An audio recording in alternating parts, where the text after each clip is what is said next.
मोदकांचं पीठ न वापरता इतके लुसलुशीत मोदक कॅनडात कसे बनवतेस हा प्रश्न माझ्या प्रत्येक कस्टमरने मला विचारला। नमस्कार मित्रांनो, तर मी वर्षा प्रत्येक वर्षी बाप्पाच्या आगमनानंतर असेच सुंदर मोदक सगळ्यांपर्यंत पोहोचवण्याचा प्रयत्न करत असते। इथे तर सगळ्यांनी माझं भरभरून खूप कौतुकसुद्धा केलं आणि प्रेमसुद्धा दिलेलं आहे। आणि अशाच छान मोदकांची चव तुम्हाला सुद्धा घेता यावी म्हणून मी ट्रिक्स आणि टिप्स आहेत त्या माझ्या कंप्लीट मोदक गाईडमध्ये मेन्शन केल्या आहेत। तर कमेंट करा मोदक आणि मी तुम्हाला सेंड करेल तुमचं कंप्लीट मोदक गाईड। आज मंदिरात जाणार आहे इकडे कॅनडाच्या, म्हणून मी म्हटलं की चला आज बाप्पांना माझ्या हातचा प्रसाद म्हणून मँगो मोदक घेऊन जावे, कारण की आता मँगो सीझन आहे तर मँगो मोदक तर झालेच पाहिजे, हो ना।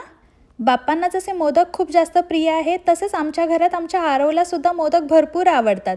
जसं त्याने ऐकले की आज घरात मोदक बनवणार आहे त्यामुळे त्याचा उत्साह तर एकदम नेक्स्ट लेवल होता। What you eating Aarav? Mango moda. How is it? Green.